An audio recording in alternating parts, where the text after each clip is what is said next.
c'est Gensio Mostinel.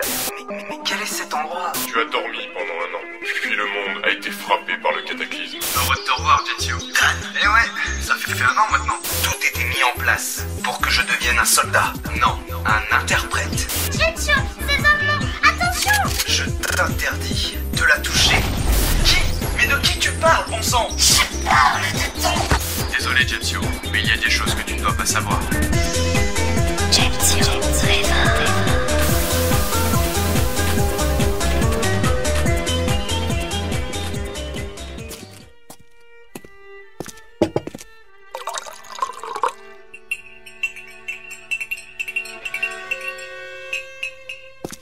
Voici votre thé, généralissime. Merci, vous pouvez disposer. Et faites entrer le conseil de sécurité de Nemesos. Bien, madame.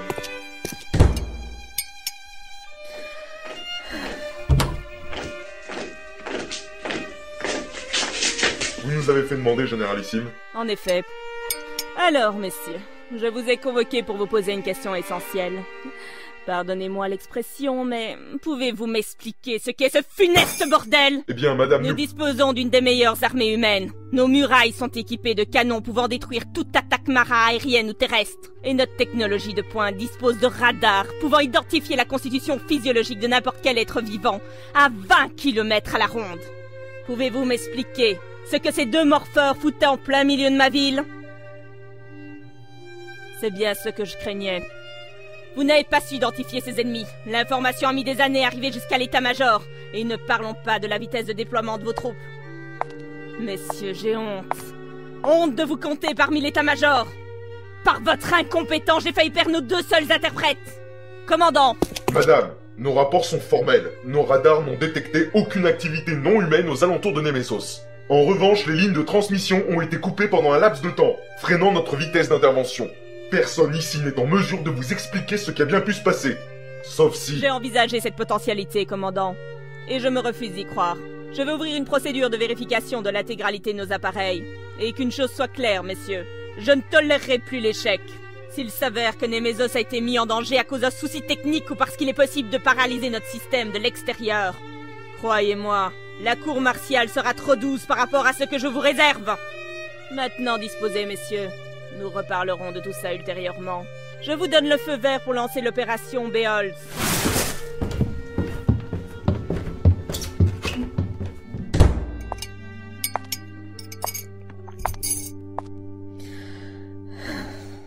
Vous avez tout entendu, Erocta? En effet, madame. Et ceci ne présage rien de bon. C'est même pire que ce que j'imaginais. Ils ont raison. À propos de la possibilité qu'il y ait une taupe dans nos rangs, c'est fort probable en effet. Trop de coïncidences au même moment. Mais je ne peux pas le reconnaître officiellement. Ce serait comme jeter une allumette dans la poudre à canon. Et Nemesos n'a absolument pas besoin de ça. C'est pour ça que je vais vous demander d'être vigilant, Erocta. Vous êtes un de mes meilleurs hommes. Et ça ne m'étonnerait pas que cette taupe suive Gensio Mostinel à Beholz. Je compte sur vous pour le protéger. Est-ce bien clair? Bien sûr, madame. Parfait. Alors faites vos préparatifs. Le Fenrir décolle demain aux aurores. Vous recevrez un briefing sur la mission pendant la traversée. À vos ordres. Au fait, Erocta, j'ai lu le rapport sur l'incident des morpheurs. Le sniper faisait partie de votre escouade, n'est-ce pas? C'est un très bon élément. Félicitations. Merci, madame.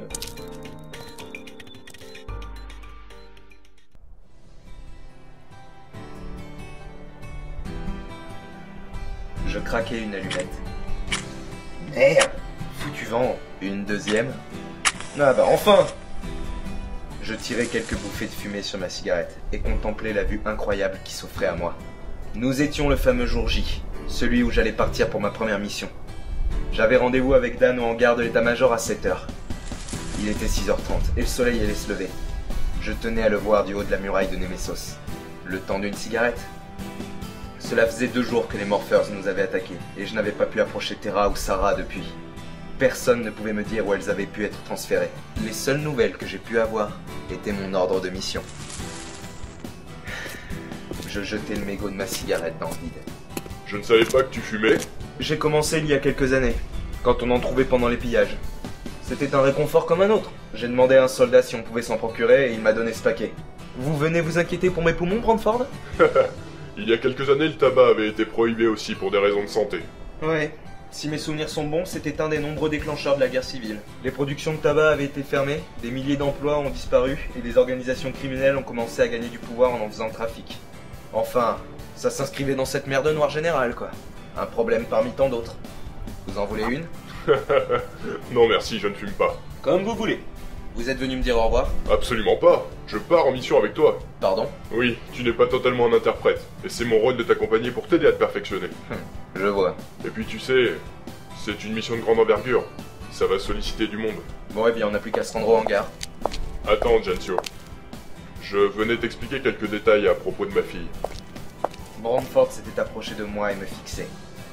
Ma fille est une interprète. Merci, Brandford, on avance bien. Laisse-moi terminer.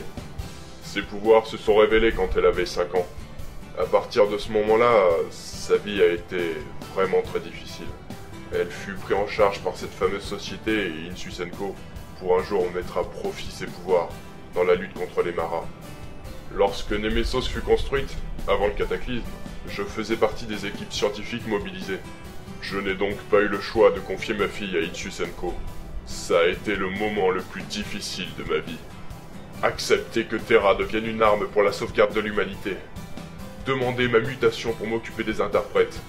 C'est tout ce que je pouvais faire pour l'aider et m'occuper d'elle. Elle est tout ce que j'ai, Gensio, et je te remercie de l'avoir sauvée. Vous savez, j'ai l'impression qu'elle et moi, nous nous sommes sauvés mutuellement. Oui, c'est un phénomène de synchronisation entre deux interprètes. Cela s'est déjà vu. Pour une raison qui m'est encore obscure, toi et elle, vous êtes liés. C'est ce qui nous a permis de nous en tirer. Mais sans elle, je serais mort à l'heure qu'il est. J'ai vraiment eu beaucoup de chance. Comme pour la Gorgone. Alors, Gensio Mostinel a réduit à néant une Gorgone, 2 morpheurs et tout ça parce qu'il a beaucoup de chance. Tu me fais marrer. Je vais peut-être contacter Xiam la ville pour lui dire que finalement tu n'es pas prêt. Quoi? Mais je vous interdis de faire ça! Alors bouge-toi, Gensio Mostinel. Beholz est un champ de bataille où hommes et maras s'affrontent sans interruption. Si le doute t'emporte, tu ne tiendras pas 5 minutes. Vous verrez bien ce que je vaux quand les maras tomberont devant moi. Alors avance. Ton carrosse t'attend. Interprète. Bonjour à tous! Messieurs, je vous remercie d'avoir répondu à mon appel. Vous allez participer à la plus grande opération que Nemesos ait connue. Nous étions dans le hangar principal. Du haut d'un quai, en compagnie de Brandford, Dan et du Généralissime, je surplombais une armée d'hommes en uniforme. Votre mission consiste à débarquer à Beholz, apporter votre soutien aux troupes déployées sur place et récupérer l'artefact. L'artefact? Personne ne semblait réagir. Soldats, inutile de vous dire que notre avenir dépend de la réussite de cette opération. L'échec n'est pas envisageable. Si les Maras arrivent à détruire l'artefact, nous ne pourrons plus nous défendre contre eux. Je compte sur vous tous. Vous êtes l'élite de Nemesos. Et surtout, bonne chance, soldats.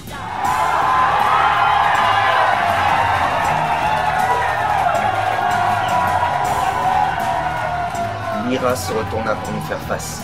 Un regard plus déterminé que jamais. Nous pouvons encore récupérer l'artefact. Selon le rapport de Monsieur Rokta ici présent, nous avons encore une chance de le ramener. Vous ferez partie de l'unité qui sera chargée de sa protection. Tous les 3, ainsi que le lieutenant Livitreff. Mais pas d'inquiétude. Toute l'opération vous sera détaillée pendant la traversée. La traversée? Nous prenons la mer? Oh non, mon cher Mostinel. Vous prenez les airs. Je vous demande pardon. Ils se mirent tous à sourire et à avancer sur le quai, me laissant dans ma confusion. Capitaine Alexander, vous me recevez? Parfaitement, madame. Alors ouvrez les portes. À vos ordres. Lyra rangea son émetteur radio dans une des poches de son uniforme. Elle était au bord du quai et se retourna dans notre direction. Elle leva le bras pour pointer quelque chose derrière nous. Je vous présente le Fenrir, messieurs. Dernière création des ingénieurs de Nemesos. Il sera votre QG mobile et votre meilleur arme. Nous nous retournâmes. Au fond du hangar se tenaient 2 immenses portes qui s'engouffrèrent dans le sol. Elles dévoilèrent une gigantesque masse cachée dans l'ombre. Le Généralissime ordonna d'activer les projecteurs de la salle. La lumière m'aveugla quelques instants et... je n'en croyais pas mes yeux. Le Fenrir était un vaisseau? Ça en jette, hein. Il est magnifique. Le Fenrir était un cuirassé tout droit sorti d'un film de science-fiction. Il devait faire au moins un demi-kilomètre de long. Le fuselage et les multiples armes dont il était équipé le rendaient majestueux et intimidant. Nous allions voyager à bord de cet engin? Je n'ai plus qu'à vous souhaiter bonne chance à vous aussi. Et surtout un dernier ordre. Rentrez en ville. Cela vaut d'autant plus pour toi, interprète. Embarquez. Le décollage est imminent. Elle se retira. Dan et Brantford se retournèrent vers moi et me sourirent. Je pris mon sac et nous marchâmes tous les trois en direction de la passerelle. Nous allions monter à bord du Fenrir. Sur la passerelle, je pouvais apercevoir l'armée de tout à l'heure, ainsi que des véhicules tels que des voitures ou des camions lourdement armés, embarqués dans une sorte de hangar, aux étages inférieurs du Fenrir.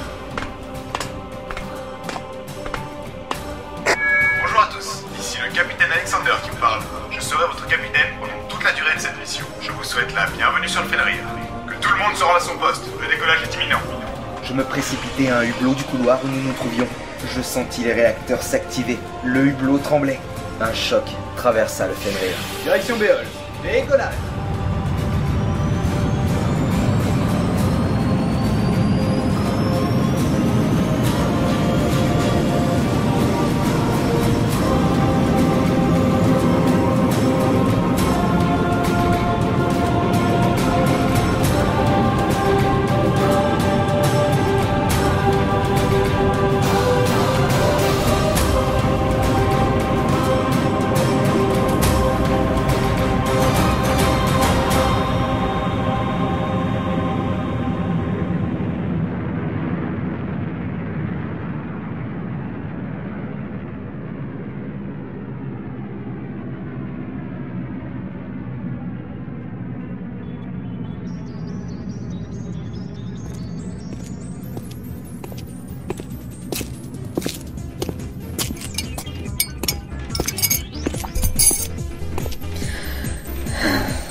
L'humanité s'en remet à vous, soldats.